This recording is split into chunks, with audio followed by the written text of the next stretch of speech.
Ustedes me dicen si se ve bien.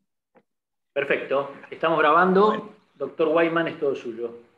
largamos. Bueno, la idea es plantearnos una pregunta y sobre esta pregunta tratar de discutir un poco qué es lo que hacemos en el control de la hipertensión arterial. Y entonces mi planteo fue preguntarnos si son útiles las combinaciones fijas para el control de la hipertensión, el control de la presión arterial en los pacientes hipertensos. Lo primero que tenemos que saber que la proyección de mortalidad para enfermedad cardiovascular continúa en aumento. Y la Organización Mundial de la Salud plantea esto para el año 2030, donde prácticamente enfermedad cardiovascular, cáncer y diabetes son las tres patologías que estarán en ascenso en los próximos 20 años y que de alguna manera esto señala, digamos, cuál va a ser el norte de todo lo que tenemos que tratar de controlar. Hoy en día, esto es del año 2016 de la Sociedad Internacional de Hipertensión Arterial, la hipertensión arterial es responsable de 10 millones de muertes por año, aproximadamente 208 millones de discapacidades por año, y el 50% de los casos de enfermedad coronaria, accidente cerebrovascular e insuficiencia cardíaca.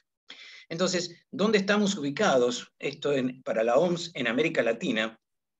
Estamos para los últimos años, del año 2018, en alrededor del 35% de prevalencia, que es la prevalencia en que encontró también la última encuesta nacional de hipertensión arterial del año 2018.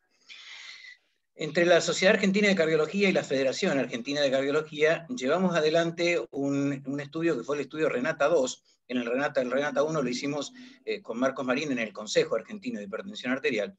Y en el Renata 2 se ve ya que hay un incremento en la prevalencia que fue significativo del orden del 36% de hipertensión arterial en sujetos adultos, medido con equipos oscilométricos por triplicado y promediando los dos últimos registros. Y como se ve, el incremento fundamentalmente es en mujeres, donde si yo les mostrara las diapositivas de síndrome metabólico, esto correlaciona muy bien con que hoy en día el incremento de triglicéridos y el incremento de prevalencia de síndrome metabólico se da fundamentalmente en mujeres y en mujeres posmenopáusicas. Si uno analiza cómo es la evolución de grupos etarios en el Renata 1 y en el Renata 2, claramente hay un incremento con la edad de la prevalencia de hipertensión arterial y esto continúa en ambos estudios y aumenta notoriamente la prevalencia por encima de los 65 años. Fíjense ustedes que lamentablemente seguimos bastante mal y seguimos controlando solamente 1 de cada 4 pacientes hipertensos y prácticamente el 40-45% de nuestra población desconoce que tiene hipertensión arterial. No le han dicho que tengan hipertensión o no se han tomado la presión arterial en los últimos años. Por otra parte, esto no es solo de Argentina. El estudio PURE, que fue llevado adelante y diseñado por el grupo de la Universidad McMaster de Canadá, con a la cabeza el doctor Salim Yousuf, mostró claramente en el estudio PURE que prácticamente la mitad, el 53.5% de los hipertensos no conocían la enfermedad. Argentina participó en el estudio PURE a través de la ciudad de Rosario. Y solamente en el PURE a nivel de América Latina estaba controlado el 13% de los hipertensos con una prevalencia de prácticamente el 41%. Lo que demostró también el estudio PURE es que la tasa de control era bajísima, no llegaban ni al 19% en Sudamérica, donde ya dijimos que más de la mitad de la población desconocía que tenía hipertensión arterial. Y si uno ve cómo es el conocimiento, tratamiento y control de la hipertensión arterial en nuestros estudios, en el Renata 2, esto lo hizo muy bien Alejandro De Lucci, se ve bien perfectamente que a medida que va aumentando la edad, como ven ustedes aquí, va aumentando la tasa de pacientes tratados y no controlados. O sea que la mayor tasa de no control de la hipertensión arterial está a partir de los 45, 50 años hasta los mayores de 65. Somos bastante eficientes en controlar la presión arterial en los pacientes jóvenes, pero para nada eficientes en controlar la presión arterial en los pacientes más ancianos. Y si ustedes pueden ver, el tratamiento farmacológico entre el Renata 1 y el Renata 2, que fueron 5 años de diferencia entre un tratamiento, entre una encuesta y la otra, no hubo diferencias en el grado de tratamiento farmacológico, y el grado de control de los hipertensos tratados fue peor 5 años después y en forma significativa. Teníamos menos pacientes controlados que los pacientes del Renata 1. Esto plantea la primera hipótesis de que no estamos haciendo bien las cosas, y lo que uno tiene que plantear es qué hacemos cuando medicamos a nuestros pacientes hipertensos, y acá viene la pregunta de las combinaciones. Bueno, miren, existe en hipertensión algo que llamamos pensamiento mágico. ¿Por qué? Porque la hipertensión arterial es un mosaicismo, esto lo escribió el doctor Irving Page hace muchos años, donde hay múltiples mecanismos fisiopatológicos que participan en la fisiopatología de la hipertensión arterial. Pensar que con un solo fármaco, que tiene un solo mecanismo de acción, vamos a controlar los mecanismos fisiopatológicos de todos los pacientes hipertensos, es un pensamiento absolutamente anticientífico. Bueno, esto es lo que hacemos en Argentina.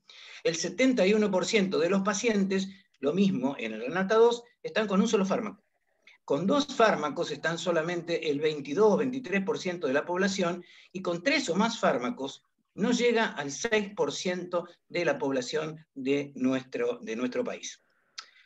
Fíjense ustedes que esto era lo que se usaba en el Renata 1, a la cabeza los IECA, que han disminuido un poco su uso en el Renata 2, los ARA 2, que aumentaron su uso, y esto no es evidencia, esto es marketing, claramente aumentaron de 22 a 36%.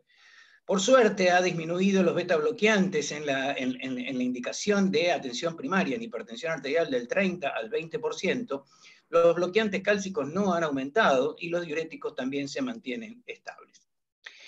Pero si uno ve en el Renata 2 la diferencia, y la diferencia, miren, está acá, esta de ARA 2 y beta bloqueantes bajó y subieron los ARA 2 y bajaron las beta bloqueantes. O sea, claramente hubo un cambio en la prescripción a través del marketing, de mejorar la prescripción con ARA 2. Y los tipos de combinaciones que ya se usaban en el Renata 1 y en el Renata 2, fíjense ustedes que en el Renata 1, yo les digo, la combinación más frecuente era la combinación que menos se recomienda, que eran los IECA con beta bloqueantes. En el Renata 2, esta combinación empieza a cambiar, y las combinaciones más frecuentes ahora son ARA 2 con diuréticos, ARA 2 con beta bloqueantes y ARA 2 con bloqueantes cálcicos. De estas combinaciones vamos a ver después cuáles tienen evidencia y cuáles no tienen ninguna evidencia, a pesar de que las usamos todos los días.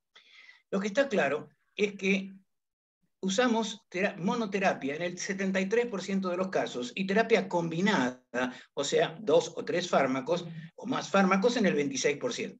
Pero lo que hacemos es, en terapia combinada, la gran mayoría de nuestros pacientes, de este 100%, el 68,5% están tratados con 2 drogas, pero en forma separada, no en combinaciones fijas. Y en combinaciones fijas hay solamente un 30% de esta población.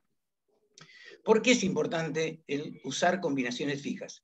Porque se sabe que el grado de control medido en porcentaje es mucho mejor entre los pacientes que utilizan combinaciones fijas versus las combinaciones libres. Y esto no es nuevo.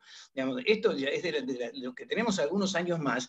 Escuchamos, por lo menos de la gente que nos enseñaba hipertensión, que en alguna época se utilizaron fármacos como combinaciones como el Benplas, que era clonidina y diuréticos. Se usaron combinaciones como el Adelfan de Sidrex, cosa que, bueno, la gente joven esto no lo conoce, pero eran mecanismos que tenían que ver con guanetidina, con reserpina, así como era el hidrotón con reserpina, que era clortalidona con reserpina. Y se usaban fármacos en dosis fijas y en combinaciones fijas. Esto fue cambiando con las diferentes guías y hoy, bueno, lo que tenemos es mal uso de las combinaciones. Y el tema de las combinaciones fijas viene a colación de que la gran mayoría de los pacientes que nosotros vemos, y ahora vamos a ver los porcentajes, no son de bajo riesgo cardiovascular. Y cuando los pacientes no tienen bajo riesgo cardiovascular y tienen moderado, alto, muy alto riesgo, en general tienen síndrome metabólico o diabetes, tienen dislipemia, muchos usan o mal usan aspirina, pero la cuestión es que toman entre 5, 8 y 10 comprimidos por día. Y se sabe perfectamente bien que un individuo que toma más de 5 comprimidos por día empieza a dejar los fármacos y a no ser adherente. Cuando uno usa combinaciones fijas, la tasa de adherencia es mejor que cuando uno utiliza combinaciones libres o no usa estas combinaciones. Claramente los pacientes toman menos cantidad de comprimidos, y al tomar menos cantidad de comprimidos, esto está medido por el test de Morisky-Green-Levin, que es un cuestionario que usamos para evaluar adherencia, estos pacientes tienen mejor adherencia a los tratamientos.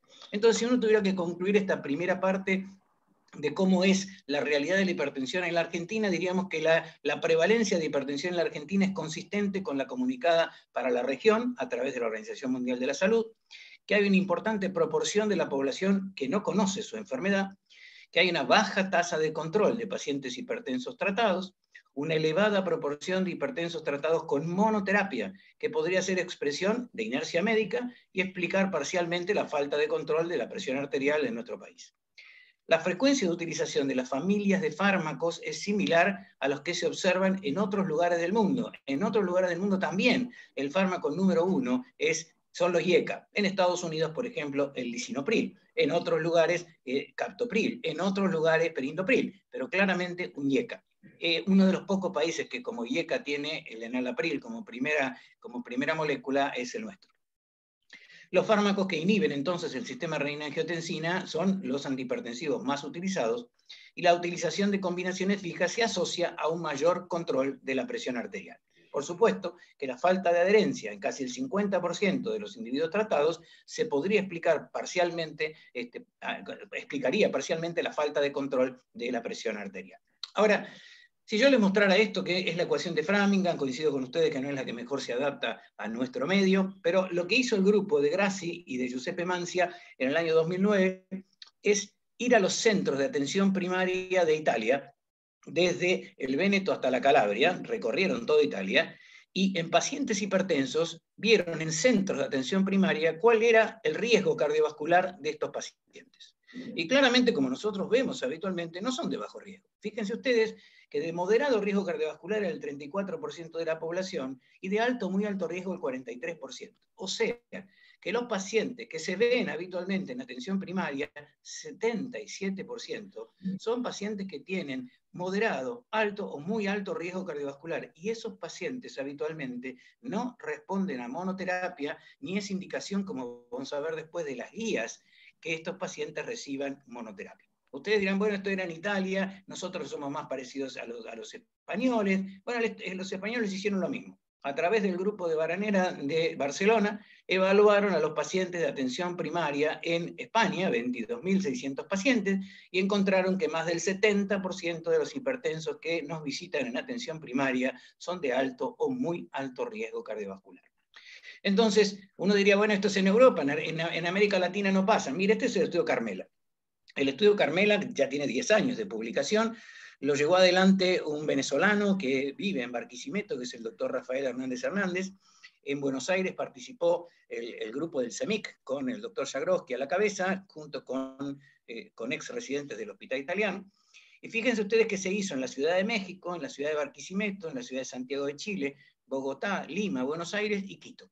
Entre 25 y 64 años, ustedes ven bien, sin factores de riesgo como está acá, solamente el 10% de la población no tiene factores de riesgo.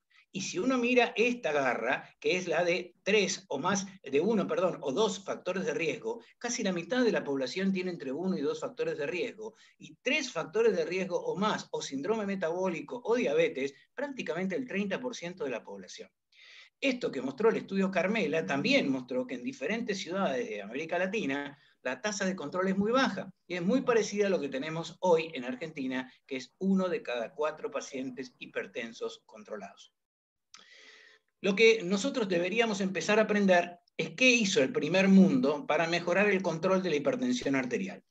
Y esto es el estudio ENHANCE, que es el estudio del examen, de la Examinación Nacional de Nutrición y Salud de los Estados Unidos, que muestra cuál fue la evolución del tratamiento antihipertensivo con combinaciones de drogas en los Estados Unidos, donde para la década inicial del 2000 solo el 37% estaba con combinaciones, y para el final de la década del año 2000 a 2010 llegó al 48%.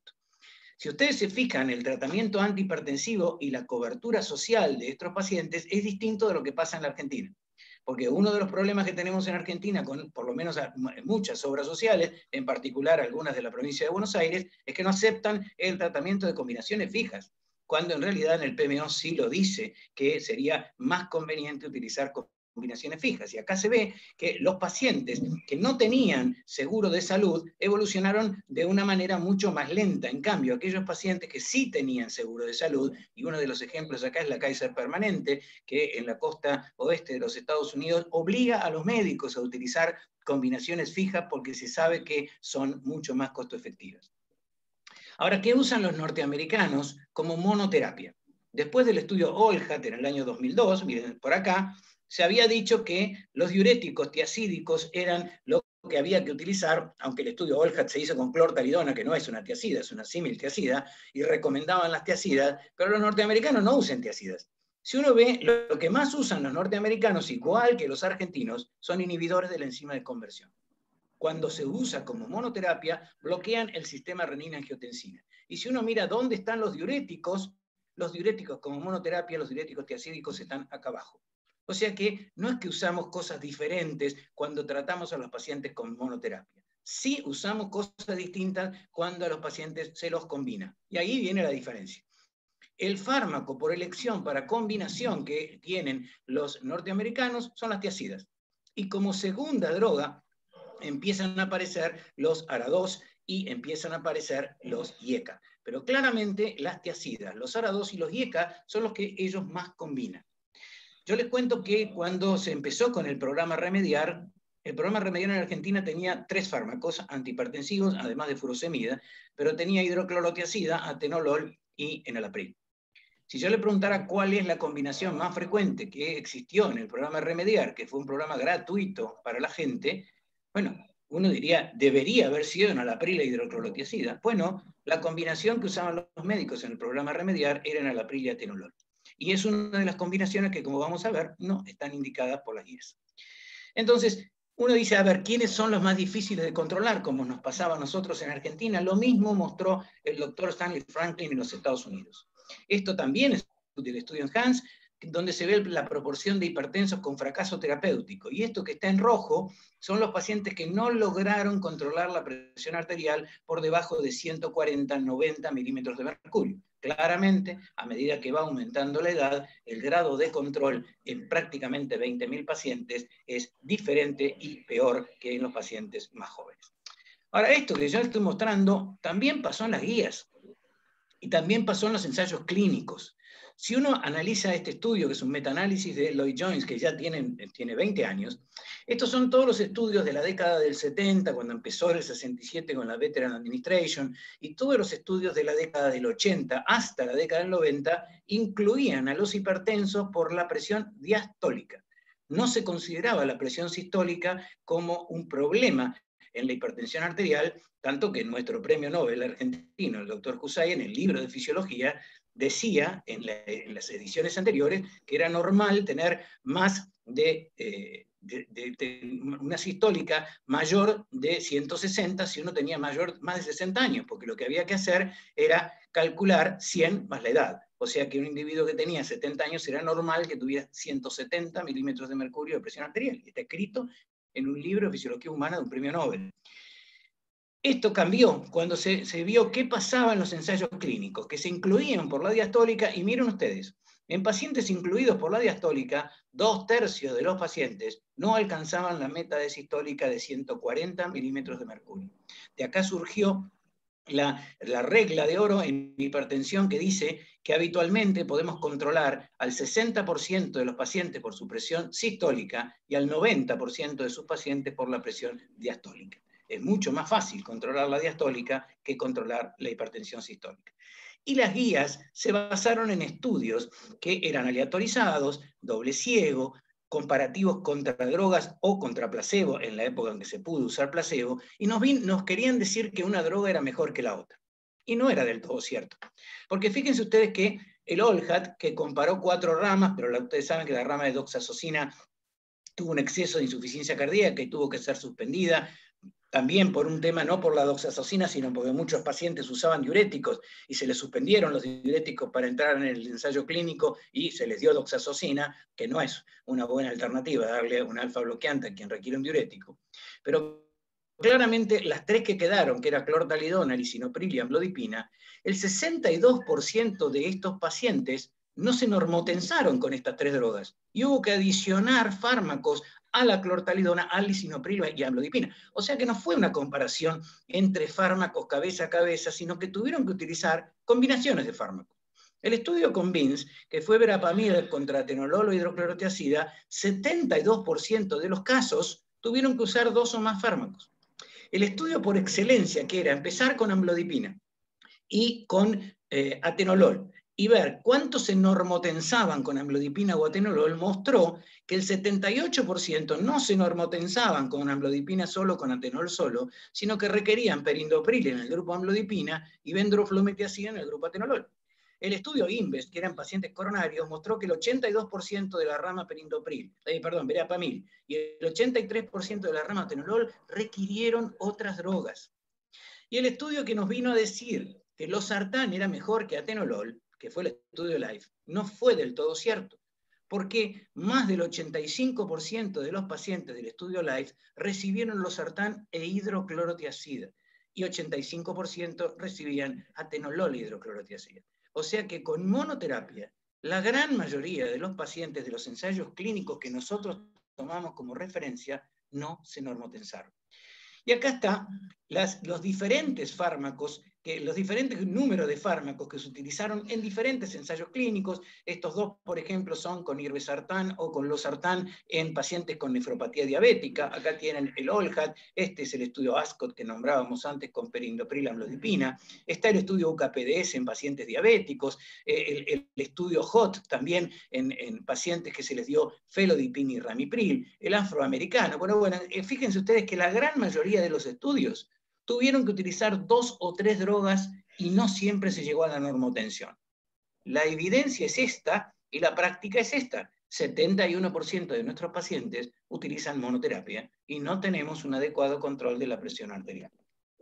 Esto ya lo vimos antes, la mitad de los pacientes reciben IECA, y para el año 2012 todavía había un 30% que sin insuficiencia cardíaca ni cardiopatía isquémica estaban recibiendo beta bloqueantes. Bueno, si estas son las guías, tomen las que ustedes quieran, estas son las guías con el score como riesgo en Europa. Uno diría, a ver, ¿con qué están tratados los pacientes siguiendo el riesgo cardiovascular global en nuestro país? Bueno, resulta que todos, independientemente del riesgo que tengan, están tratados con monodrogas. La pregunta es, ¿hay algún lugar para el uso de monoterapia? Y la respuesta es sí. En pacientes que tengan no más de grado 1 de hipertensión arterial o que tengan presión arterial normal alta con 1 o 2 factores de riesgo, en este grupo de pacientes, que son todos pacientes de bajo riesgo cardiovascular, el uso de monoterapia está absolutamente validado. En el resto de los pacientes, que son moderado, alto o muy alto riesgo, claramente vamos a tener que terminar con 2, 3 o más fármacos. ¿Qué decían las guías ya desde el año 2007? Que si hay una elevación ligera de la presión arterial, un riesgo cardiovascular bajo, agregaron moderado, yo diría que bajo, y un objetivo de presión arterial de 140/90 o menos, hay que usar monoterapia a dosis bajas, y esto representa el 20% del universo de hipertensos, donde o se puede usar un fármaco previo a dosis plena o sustituir otro fármaco por dosis más bajas y luego combinar 2 o 3 fármacos o una monoterapia a dosis plena. Pero en el 80% de los pacientes, que no son los pacientes de bajo riesgo, sino que tienen moderado, alto, muy alto riesgo cardiovascular, lo que se recomienda primero es tener un objetivo de presión arterial más cercano a 130/80 que a 140/90, con una combinación inicial de 2 fármacos a dosis bajas, y luego se podrá llevar a dosis plena o asociar 3 fármacos a dosis bajas y terminar combinando 3 fármacos a dosis plenas y efectivas y definiendo lo que se llama hipertensión resistente si siguen hipertensos. Así como yo mostré en los Estados Unidos cómo se utilizaban las combinaciones, este es un estudio español también de Barcelona que muestra que entre el año 2012 y el año 2010, sobre un análisis de prácticamente 13.000 sujetos con hipertensión arterial, la tasa de control en España era del 36%, en Cataluña. Miren ustedes, usaban 56% de monoterapia y solo tenían 8% de 3 drogas. Después de 4 años de educación médica y de insistir con las combinaciones, 10.500 pacientes tuvieron una tasa de control de 41. Monodrogas menos 44, más 2 drogas 41, 14,5% de 3 drogas. Y para el año 2010, y habiendo envejecido la población en forma significativa, la tasa de control era mejor. ¿Por qué? Porque con una droga solo estaba 1/3 prácticamente de la población y los 2/3 restantes recibían 2 o 3 fármacos. Este fue un statement de la American Society of Hypertension del año 2010, que nos decía que las combinaciones preferidas eran IECA y diuréticos, ARA2 y diuréticos, IECA y bloqueantes cálcicos o ARA2 y bloqueantes cálcicos. Estas eran las 4 combinaciones preferidas para la ASH en el año 2010. Aceptable, porque todavía las guías recomendaban beta bloqueantes y diuréticos, bloqueantes cálcicos dihidropiridínicos y beta bloqueantes, calcio antagonistas y diuréticos, y luego aparecían los inhibidores de la renina, que cayeron en desuso, y la combinación de diuréticos tiazídicos con diuréticos reabsorbedores de potasio. ¿Cuáles eran las menos efectivas? Inhibidores de enzima de conversión con ARA2, inhibidores de enzima de conversión con beta bloqueantes y ARA2 con beta bloqueantes. ¿Cuál era la que más se utilizó en Argentina? IECA con beta bloqueantes. Y se utilizó en el 35% de los pocos pacientes que recibían tratamiento combinado, usábamos una combinación que no tenía evidencia y que no estaba recomendada. ¿Esto le pasa solo a Argentina? No, le pasa a toda América Latina. Miren, Barquisimeto, Bogotá, Buenos Aires, Lima, México, Quito y Santiago, en todas las ciudades capitales de América Latina, excepto Barquisimeto, que de ahí era Rafael Hernández, todas utilizamos monoterapia entre el 70% y en algunos casos, como Quito y México, casi el 90% de la población. Y entonces, en el tratamiento del paciente hipertenso, ¿qué nos pusimos de acuerdo en el año 2018 entre 3 sociedades? La Sociedad Argentina de Hipertensión, la Federación Argentina de Cardiología y la Sociedad Argentina de Cardiología. Esto está publicado en la Revista Argentina de Cardiología en agosto del 2018. El tratamiento antihipertensivo debe iniciarse en todo paciente con hipertensión arterial nivel 1 o superior, y para esto sí tenemos un nivel 1A de evidencia. Ahora, en pacientes con bajo riesgo cardiovascular, se puede iniciar con cambios en el estilo de vida por un lapso de tiempo no mayor a 6 meses y luego iniciar en bajo riesgo cardiovascular monoterapia. Entonces, inicialmente, en todos los pacientes, por supuesto, cambios en el estilo de vida. Ojo que este algoritmo, que es de clase 1 recomendado, tiene un nivel de evidencia C. Esto es consenso de expertos. Cuando hablamos de hipertensión nivel 1 y hablamos de riesgo bajo, hablamos de monoterapia. ¿De qué monoterapia? IECA o ARA2, antagonistas cálcicos dihidropiridínicos, diuréticos tiazídicos, y por acá incluimos por primera vez, y después van a ver que lo hacen las otras guías, similtiacidas, que no es lo mismo que una tiacida de monoterapia. Cuando hablamos de similtiacidas, estamos hablando de clortalidona y de indapamida. Y beta bloqueantes, pero ya no beta bloqueantes de primera generación, sino beta bloqueantes de segunda o de tercera. Posteriormente hablamos de hipertensión nivel 2 o de hipertensión nivel 1 que tenga riesgo moderado o alto, obviamente en los pacientes con hipertensión nivel 3, combinaciones farmacológicas inicialmente, de las cuales habrá preferentes, posibles y reservadas para situaciones especiales. ¿Cuáles son las combinaciones preferentes? Las que ya dijimos antes y que ya venían recomendadas desde el año 2010. IECA o ARA2 con bloqueantes cálcicos dihidropiridínicos, IECA o ARA2 con tiazídicos o similtiazídicos. Las combinaciones posibles es la combinación de un diurético con un antagonista cálcico. Uno cuando lee esto dice, es una combinación rara. No, miren, es la combinación que en el estudio Value de hidroclorotiazida y amlodipina le ganó al valsartán e hidroclorotiazida. Así que claramente esto es una combinación posible. Otro estudio fue el estudio ELSA, que se hizo con la acidipina, y otro estudio fue el estudio INVEST. Por otra parte, se ponen como combinaciones reservadas a situaciones especiales, que son prácticamente enfermedad coronaria e insuficiencia cardíaca, cuando entran los beta bloqueantes en combinación fundamentalmente con los IECA o con los ARA2. Entonces, si planteamos la monoterapia inicial en pacientes de bajo riesgo, cuando la presión arterial no está controlada, se utilizará cualquiera de estos 4 tipos de drogas según las guías argentinas, que después han cambiado en las guías internacionales que yo les voy a mostrar ahora de este año. Y a partir de ahí se puede hacer combinaciones de bloqueo del sistema renina-angiotensina, y aquí aparece la palabra beta bloqueantes, considerarlo en pacientes que tengan contraindicaciones para IECA o ARA2, o por ejemplo en mujeres en edad fértil, donde es preferible no utilizar este tipo de fármacos, y en este caso combinar en forma triple con bloqueantes cálcicos dihidropiridínicos y tiazidas o similtiazidas. Y después del estudio Pathway 2, que presentó ya hace unos años el doctor Brian Williams, se considera como cuarta droga inicial la espironolactona, que demostró ser superior al bisoprolol y a la doxazosina. Entonces, en el tratamiento del paciente hipertenso, el objetivo en hipertensión esencial no complicada en pacientes mayores de 16 años y menores de 80 va a ser y sigue siendo para las tres sociedades menos de 140/90. Ahora, uno tiene que considerar no solamente los ensayos clínicos, sino también qué mecanismos fisiopatológicos están en juego. Y si bien yo les decía que en el mosaico de Page hay muchísimos mecanismos fisiopatológicos, bueno, hay 4 o 5 mecanismos que son los que tenemos que considerar, porque son los mecanismos que van a ser modificados por los fármacos. El sistema renina-angiotensina, la pared con el tono vasomotor mediado por calcio, el sodio y el tono simpático. Entonces, si tomamos el sistema renina-angiotensina y vemos qué es lo que sucede sobre la pared arterial, y tenemos que remitirnos a esto, que es histórico, pero déjenme 2 palabras, porque esto fue realizado por un médico argentino. El doctor Miguel Ondetti era un médico de Misiones y que publicó en la revista Medicina en el año 1966 lo que él veía en las guardias. ¿Y qué veía en las guardias?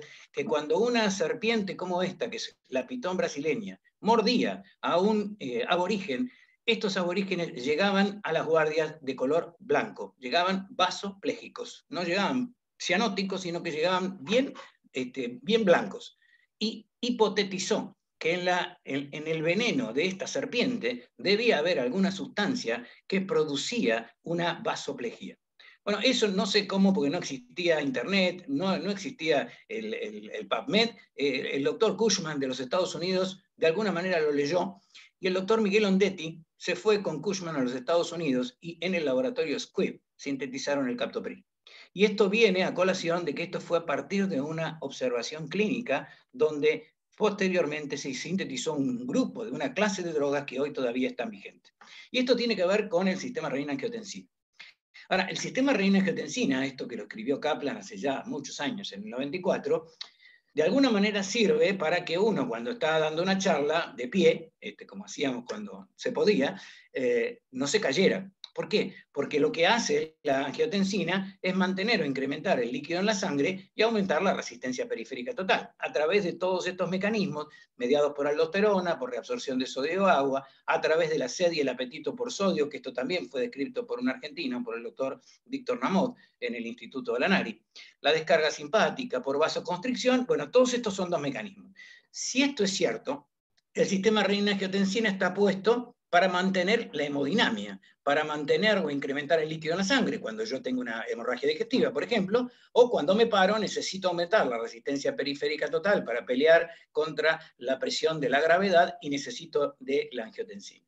Ahora, si esto fuera así, los seres biológicos que no tienen presión arterial y que manejan volumen por ósmosis, no deberían tener sistema renina-angiotensina. Y el ejemplo es la medusa o la ameba.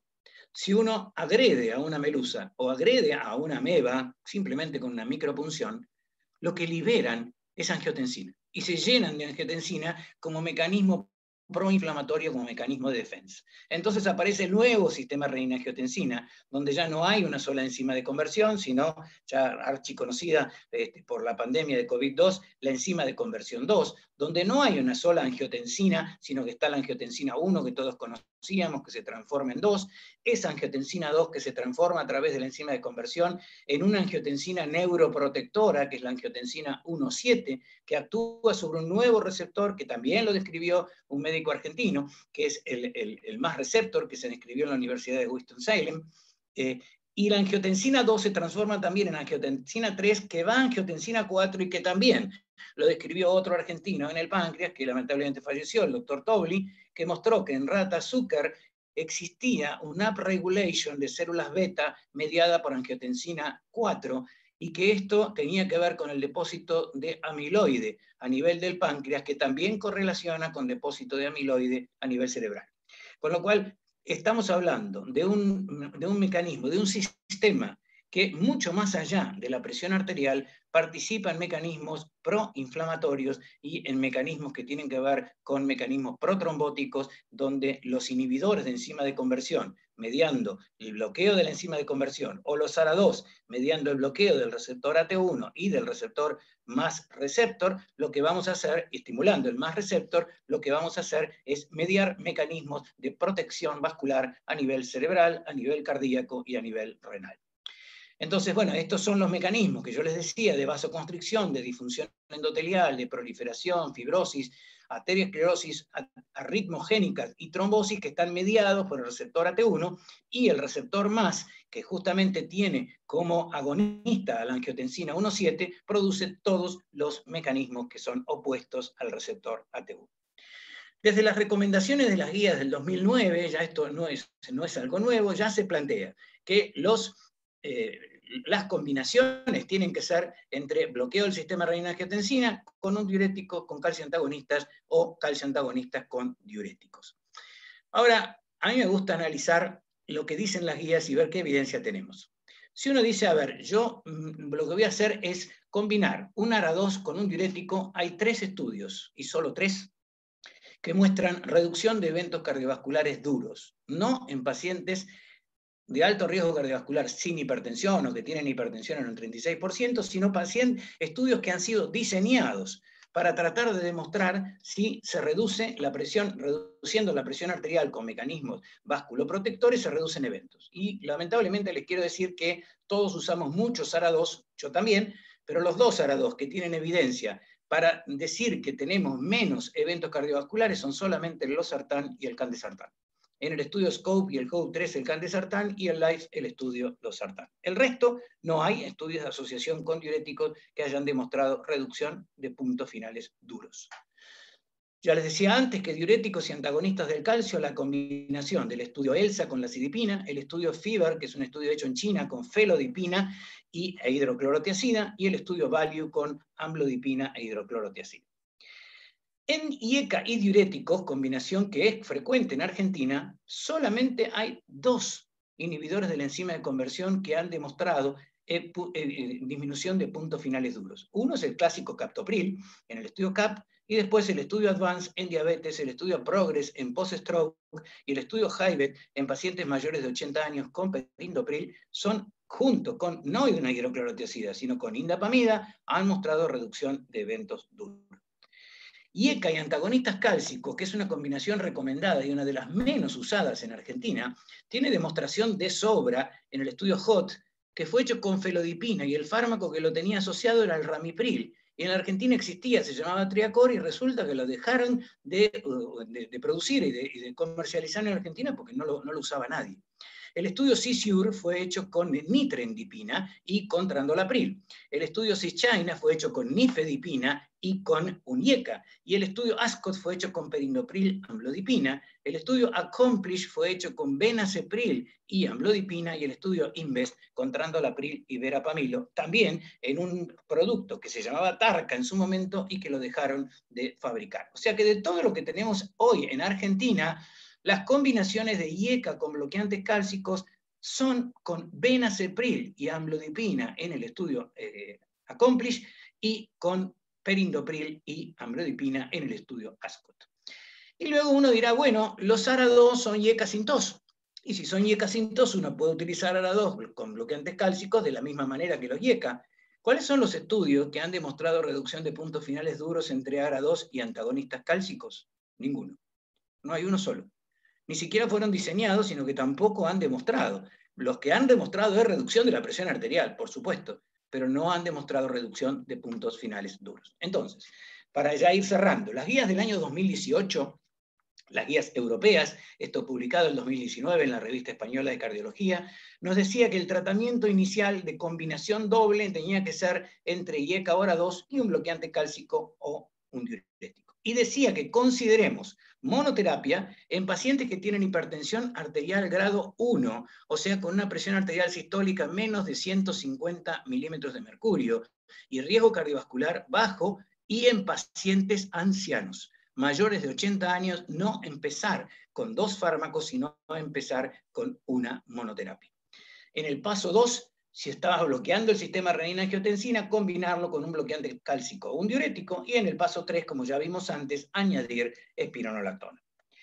Las guías de este año, de junio de este año, vinieron a cambiar un poco las cosas. Esta es la guía de la Sociedad Internacional de Hipertensión Arterial, que se jugaron diferente y dicen que en el estadio 1, la combinación, sacan a los diuréticos como drogas de combinación y ponen que la combinación deben ser con bloqueo del sistema renina-angiotensina y bloqueantes cálcicos dihidropiridínicos. Y esto a baja dosis. En el segundo step, en el segundo escalón, antagonistas de los receptores o IECA con bloqueantes cálcicos a full dosis. Y recién en el estadio 3, después de haber agotado esta combinación, la utilización de diuréticos. Pero no dice cualquier diurético, sino si uno va a mirar acá, dice usar diuréticos tiacídicos que sean similtiacidas. Y lo mismo dicen las guías NICE del año pasado, donde le dan importancia a la indapamida y a la clortalidona. Y recién en el estadio 4, entonces, adicionar espironolactona.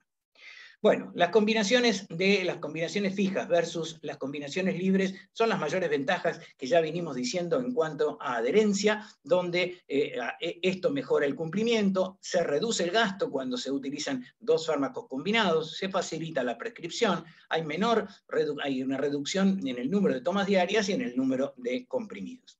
Y lo importante es que se corrige lo que en hipertensión se llama contrarregulación. Cuando uno bloquea el sistema renina-angiotensina, que tiene beneficios en insuficiencia cardíaca y en insuficiencia renal, aparecen mecanismos de venodilatación, de reducción de edema periférico, son efectivos en pacientes con renina alta y no tienen en general ningún efecto en isquemia cardíaca, sobre todo cuando hablamos de ARA2. Cuando hablamos de calcio antagonistas que producen dilatación arterial, edema periférico y son efectivos con pacientes con renina baja, a diferencia de estos, y sí mejoran, reducen la isquemia cardíaca, la combinación de estos dos hacen una reducción sinérgica de la presión arterial con beneficios clínicos complementarios, que es lo que uno usualmente busca cuando hay combinaciones de fármacos. Entonces, los factores que van a intervenir en el control de la presión arterial van a tener que ver con la eficacia, por supuesto, y con el cumplimiento. Un premio Nobel de medicina dijo que el mejor fármaco es aquel que el paciente toma, y claramente eso tiene que ver con que tenga menos efectos adversos. Bueno, hay perfiles de pacientes, esto es criterio mío, no criterio de las guías, y es una opinión personal. El bloqueo del sistema renina-angiotensina en general, salvo en mujeres en edad fértil, lo tenemos que hacer porque en general el sistema renina-angiotensina en nuestra población está sobreexpresado. ¿Cuándo, a mi juicio, se puede combinar con un diurético similtiacida a baja dosis? En pacientes de alto riesgo cardiovascular que no tengan alteraciones metabólicas, en hipertensos diabéticos que no tengan nefropatía, en hipertensos, por supuesto, con insuficiencia cardíaca, en hipertensión sistólica aislada en sujetos mayores, como fue en el estudio HIBET, que se utilizó perindopril con indapamida, en pacientes hipertensos no controlados con monoterapia que no tengan riesgo de diabetes. Ahora, si son pacientes de alto riesgo con alteraciones metabólicas, la combinación debería ser con bloqueantes cálcicos. En pacientes con síndrome metabólico todas las guías los recomiendan. En diabéticos, tengan o no nefropatía, en hipertensos con ANGOR, en hipertensos con arteriopatía periférica, o en pacientes que no están controlados con monoterapia y son prediabéticos. Y ustedes saben que tienen un riesgo muy incrementado de ser diabéticos en los siguientes 5 a 10 años. Entonces, las acciones que tenemos por delante en hipertensión es primero establecer el riesgo cardiovascular global del paciente en forma individualizada, establecer un esquema de tratamiento de acuerdo a las guías y de acuerdo a la evidencia, establecer metas en el tratamiento individualizado, y esto va a requerir controlar la hipertensión, disminuir los eventos cardiovasculares y el riesgo de muerte, y ofrecer protección de órgano blanco. ¿Cómo se consigue esto? Miren, es fácil. 2 de cada 3 pacientes, o sea, el 66% van a necesitar asociaciones terapéuticas. Si seguimos las guías europeas, van a ser bloqueantes cálcicos y IECA o bloqueantes cálcicos y ARA2, diuréticos y bloqueantes y IECA o ARA2. Si seguimos las guías internacionales de este año, será solamente bloqueo del sistema renina-angiotensina con bloqueantes cálcicos y diuréticos como tercera opción.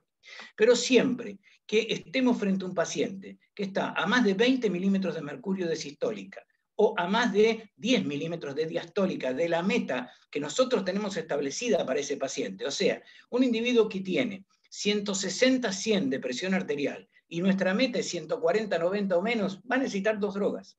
Un individuo que nosotros decimos tiene que estar en un rango de 130-80, 135-85 por su riesgo cardiovascular, y tiene 150-90, va a necesitar 2 drogas porque si no, no vamos a llegar, porque ningún ensayo clínico llegó de esa manera a bajar los niveles de presión arterial. Y el paradigma futuro, a mi criterio, es tratar de detectar la enfermedad lo más precozmente posible. Yo creo que prácticamente todos los hipertensos van a necesitar estatinas, de acuerdo a lo que mostró hipertensos estoy hablando de alto y muy alto riesgo cardiovascular en el estudio ASCOT. Bloqueo del sistema renina-angiotensina, excepto con cuidado en mujeres con edad fértil. Esto no alcanza, va a haber que usar otros antihipertensivos. Y siempre que pensemos en antihipertensivos, tenemos que pensar en el endotelio. Y pensar en fármacos que donen o amplifiquen el óxido nítrico, abiertos a la próxima terapéutica innovadora que venga, pero siempre pensando que en nuestro paciente tenemos que obtener una lenta progresión de la enfermedad con neuroprotección, con cardioprotección, con protección renal y con protección vascular. Muchísimas gracias. Buenísimo, Gaby. Gabriel. Voy al tuyo. Vamos, creo que voy a dejar de compartir así. Ahí estamos. Gabriel, te quiero arrancar haciendo una preguntita. La verdad es que cuando uno se lo puede permitir, siempre es mejor hacerse un traje a medida que comprar un traje armado, ¿sí? Entonces nosotros en LESICA tenemos la oportunidad, casi todos los pacientes, exceptuado IOMA o ACOR, que no se lo cubre, de hacerles cardiografía de impedancia, ¿sí? Sí. Y vos le estás haciendo a prácticamente todos los pacientes. ¿Podés hablar un poquito de la asociación de los patrones que ves con la elección de las drogas, como para que la gente entienda un poquitito, porque no todos están familiarizados con la cardiografía de en qué nos guía en elegir los medicamentos? Por supuesto, bueno, la cardiografía de impedancia tiene un rol fundamental y ya demostrado y con evidencia y recomendado por muchas guías en hipertensión resistente. Ahí no hay duda que antes de poner una cuarta droga o antes de indicar un tratamiento invasivo como sería la denervación renal, sin duda uno necesita saber si el paciente tiene exceso de volumen, si el paciente tiene vasoconstricción intensa y cuál es el mecanismo que está en juego. Pero esto es muy específico, pero realmente muy poco sensible. ¿Cuáles son los pacientes donde yo veo que más nos beneficiamos en el uso de la cardiografía por impedancia? Tendríamos que hacérselo si pudiéramos a todos los pacientes, porque lo que hacemos con la droga inicial muchas veces es tiro al pichón. Y en el tiro al pichón, bueno, a veces uno le pega y a veces no le pega. Muchas veces en pacientes jóvenes, uno dice, no, debería tener porque está taquicárdico, porque el paciente es joven, porque es muy lábil, debería ser un hiperdinámico. Y no siempre es así.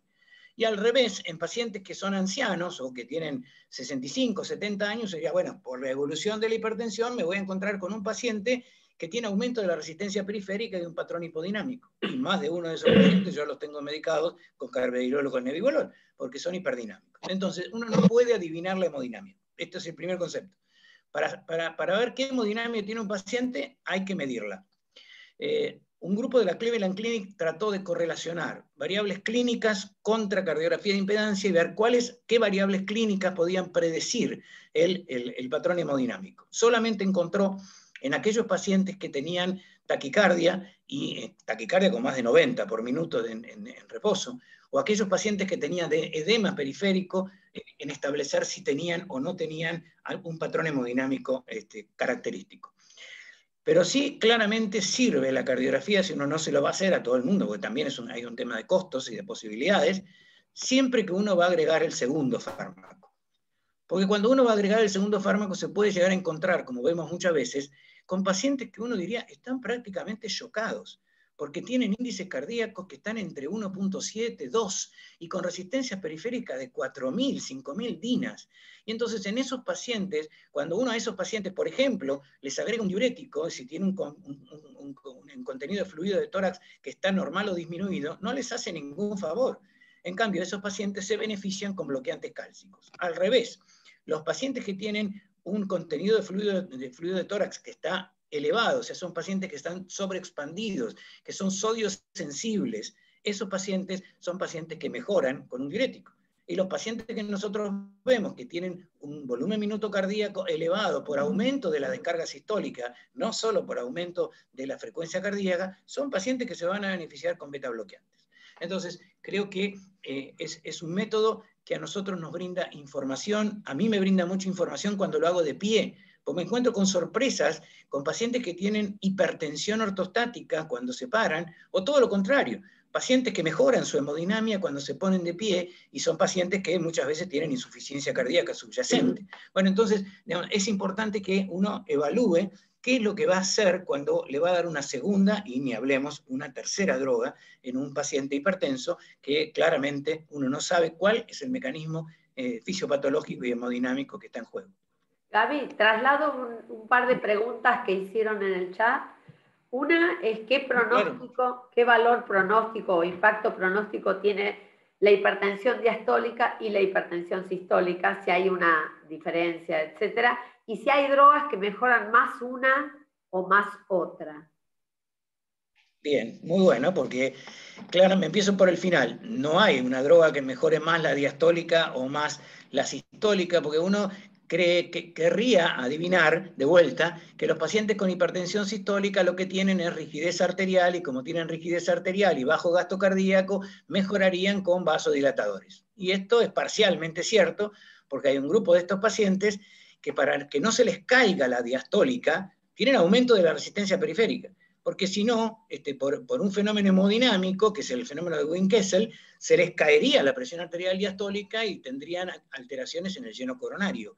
Por lo cual, digamos, esos pacientes suben la resistencia periférica a pesar de tener rigidez arterial. Todo lo contrario, los pacientes que son diastólicos puros suelen tener mecanismos de aumento de la resistencia periférica. Pero hay diastólicos puros que también tienen bajo gasto cardíaco y por eso no les sube la sistólica. Entonces, es fundamental, digamos, medirle qué les está pasando, y no podemos adivinar ni decir qué tratamiento hay para uno y qué tratamiento hay para otro.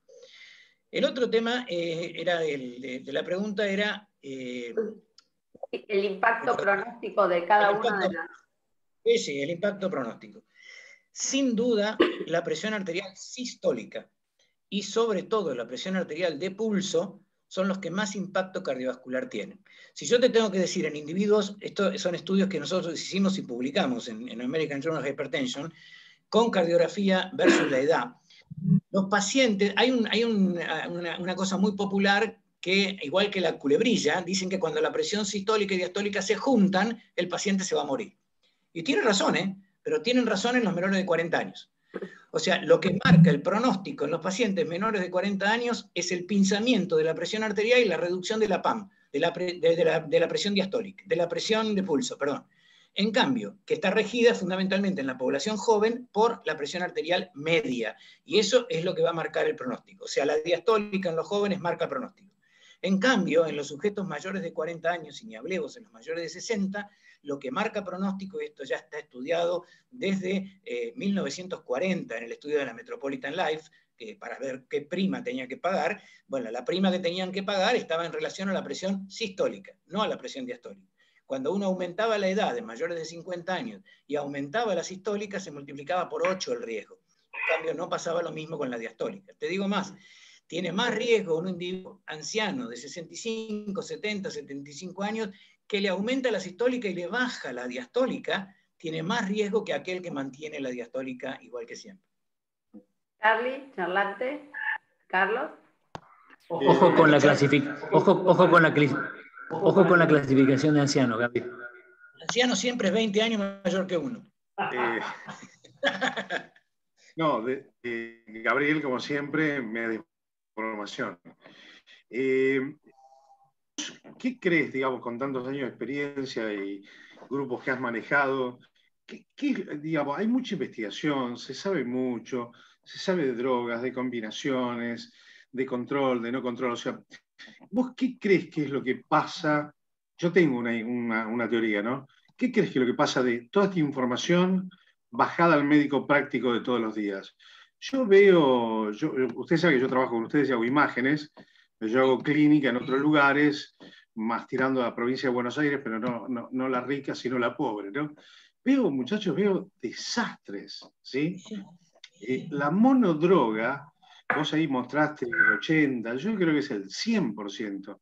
Y hablo de tipos que son biólogos, bien formados, más que enalapril hasta 20 miligramos y no le dan otra cosa. Por ahí a algunos se les ocurre combinar un calcio antagonista. ¿Qué crees que es lo que falla? La educación. Yo creo que hay por lo menos dos aspectos. El primero es la educación. Todos estamos formados en residencias de medicina, que es la llamada Innere Medicine, la medicina alemana de internación.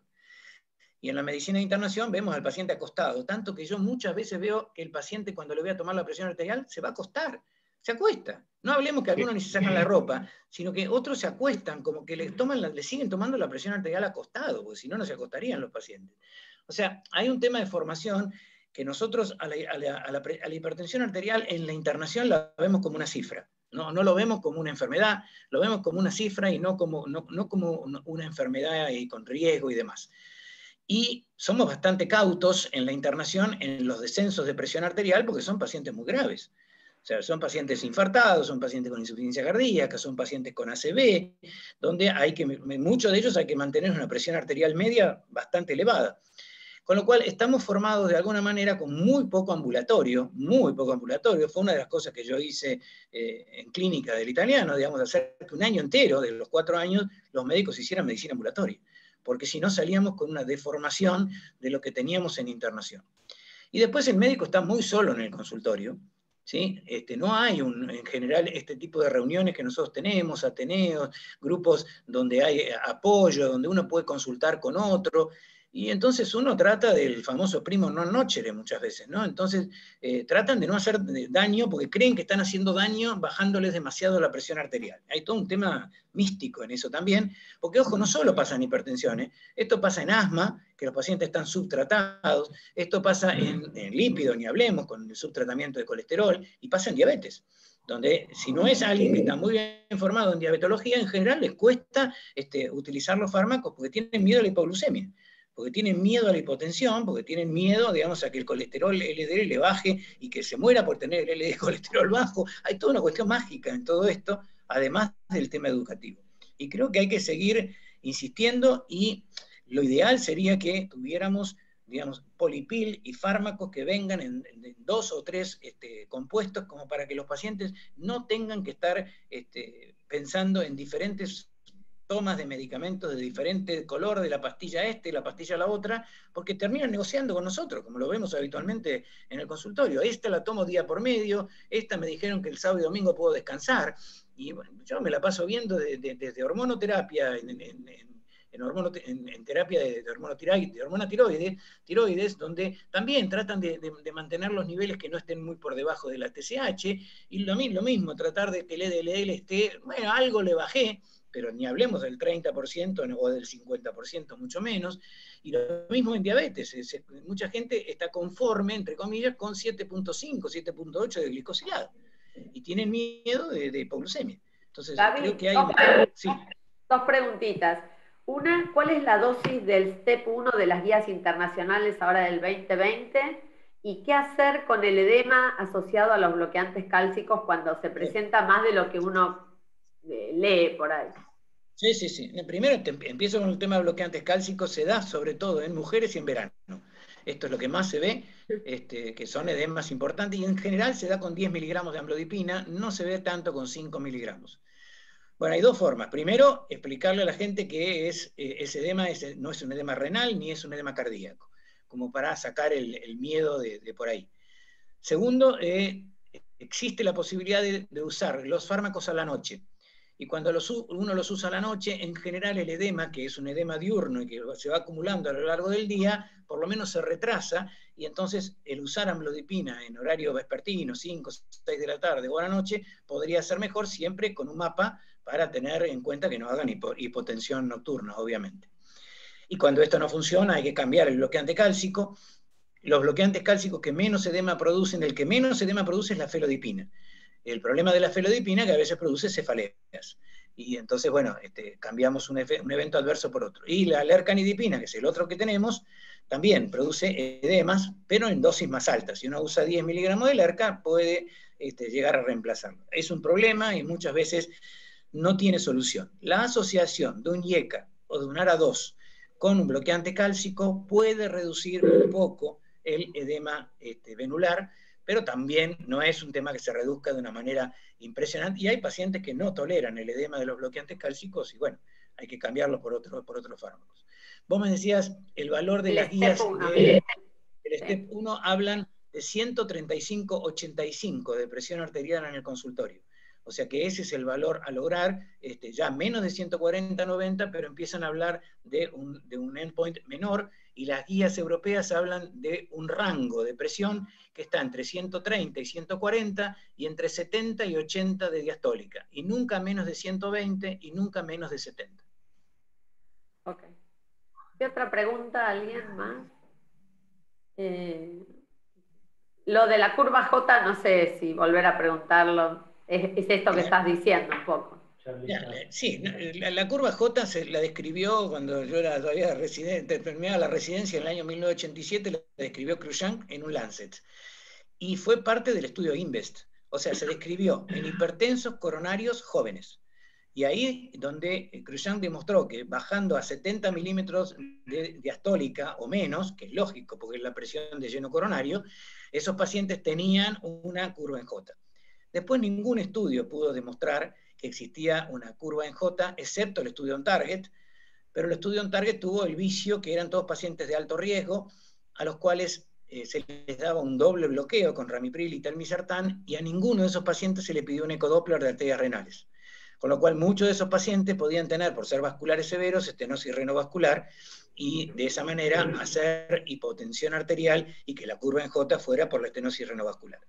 Y sí se demostró, creo que en un American Journal of Medicine hace unos años atrás, el seguimiento de los pacientes con el estudio INVEST, que fueron envejeciendo, y estos pacientes coronarios que antes tenían curva en J diastólica, ahora tienen curva en J sistólica. Y entonces los pacientes que uno le baja la presión arterial por debajo de 128 milímetros de mercurio, pueden tener alteraciones cognitivas y pueden tener una respuesta diferente que si lo mantiene entre 130 y 140 de sistólica. O sea que seguimos necesitando tomar la presión. Y de vuelta, y en los pacientes mayores, siempre, o diabéticos, o renales crónicos, o parkinsonianos, tomar la presión arterial de pie, porque esos pacientes tienen disautonomía. O sea, esos pacientes tienen alteraciones que no las medimos habitualmente, pero si uno le mide a esos pacientes la frecuencia cardíaca de pie y la presión arterial, se va a encontrar con pacientes que no levantan demasiado la frecuencia cardíaca, que les cae la presión. Charlie, ¿algo más? Sí, yo quería hacer una pregunta técnica. Gabriel, eso del tiro al pichón, a mí vos sabés que siempre lo charlamos ahí de pasillo y me pone muy loco no poder determinar cuál es el mecanismo de la hipertensión cuando uno está en el consultorio, ¿no? Sí. O con un paciente internado. Tengo una pregunta. Cuando vos medís el volumen minuto o el gasto cardíaco con la impedancia, ¿lo medís parado o acostado? De las dos maneras, primero acostado y después parado. Porque nosotros con el eco, te comento, o sea, esto habría que tal vez interrelacionarlo o programarse. Vos, Benita, también haces eco. Sí. Nosotros podemos medir perfectamente lo que se llama la integral de velocidad en el tracto de salida. Es muy sencillo de medir y correcto hacerlo. Y lo más difícil, porque puede variar, es el diámetro del tracto de salida. Pero yo diría que con los ecógrafos de hoy tenemos una buena precisión.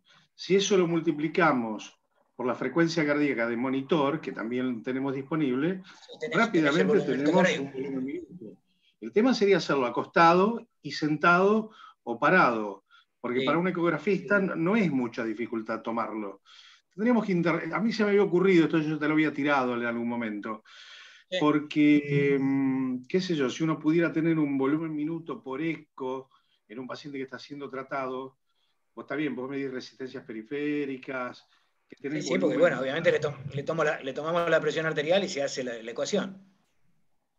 Pero bueno, lo podemos plantear como un proyecto en el área de medicina vascular, en el referente que se quiera hacer cargo, como para empezar a pensar en un protocolo y hacerlo en los pacientes que tienen la indicación de los 2 estudios.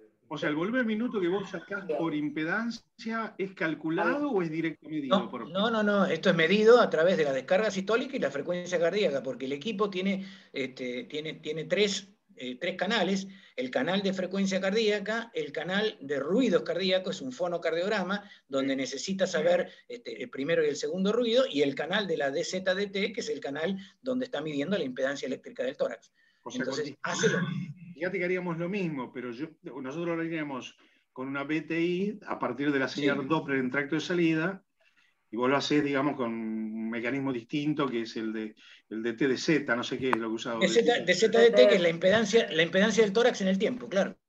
Ahí surgió una idea, che. Bueno, dale, veámoslo cómo lo vamos a hacer, y el que se quiera sumar, bienvenido sea. Bueno, no sé si hay más preguntas de alguien del chat, creo que las liquidaste todas. Una pregunta, Gaby. Respecto a los bloqueantes alfa y drogas que ya no existen más, como la clonidina, que se han perdido, no sé por qué se han perdido, porque no lo fabrican más, será, qué sé yo, no sé por qué. Tiene que ver con marketing también, ¿no? Por supuesto. Pero sobre todo ¿Cuál es el rol? Vos las usás mucho, las usaste poco, las usabas mucho hace 20 años y las dejaste de usar. ¿Qué haces? Claro, hace 20 años la usamos bastante, inclusive existía un test que era el test de la clonidina, y la doxazocina empezó a tener mala prensa a partir del estudio Olcat. Pero, digamos, como cuarta droga, después de la espironolactona, perfectamente uno puede usar un bloqueo alfa, y es una opción en los pacientes que uno necesita bajar la resistencia periférica, y, por ejemplo, con la pregunta que hicieron antes, tienen edema por bloqueantes cálcicos. Si yo tengo que usar un bloqueante alfa 1, estoy usando un mecanismo que es un mecanismo vasodilatador, por otro mecanismo mucho menos vasodilatador que un bloqueante cálcico hidropiridínico, pero es una opción.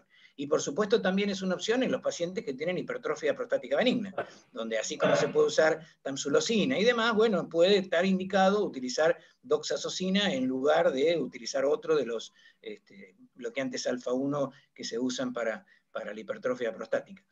La clonidina tiene lugar... Sí, claro. Claro, se usa, y la verdad que se puede utilizar. El único problema que tenés con la doxazocina es que tiene el llamado síndrome de primera dosis, igual que el prazosin, donde hay que tener cuidado, y se empieza con 2 miligramos de doxazocina en un paciente que se da doxazocina cuando está acostado, para tratar de evitar que haga hipotensión ortostática. La clonidina... Sí, perdón. Yo tengo pacientes viejitos que le dan doxazocina, y me pasa que a veces al asociarle una segunda droga, porque vienen con monodroga y no le controlo bien la presión, se controlan. Hipotensión. Claro. Se sintió mal, ¿viste? Anduvo por ahí medio tirado, entonces, digamos, charlo un poco con el urólogo para sacarle la doxazocina un tiempo y que me deje a mí hacer el esquema antihipertensivo y que después él entre. ¿Sí? Bueno, ahí lo que es preferible es usar tamsulosina, que es menos hipotensora que la doxazocina. Y lo que preguntaba Eduardo de clonidina, la clonidina tiene muchos efectos adversos, entonces hoy utilizar clonidina en pacientes de primera línea no es lo que está indicado, porque realmente tiene mecanismos de hipotensión ortostática severas, da bastante constipación, es una droga que en general produce boca seca y que la gente no la tolera muy bien, entonces es una droga de cuarta o quinta línea, digamos, no así la alfametildopa, que se sigue utilizando como primera línea en el embarazo, ¿no? Pero por una cuestión de seguridad. Sí. Bueno, creo que estamos en tiempos sobrados. Muchísimas gracias a todos. Gracias, Gaby. Siempre, como siempre. Increíble. Así que nos vemos mañana todo el día. Dale, cómo no. Chau. Que sigan bien, que descansen. Chau, chau. Chao, hasta luego.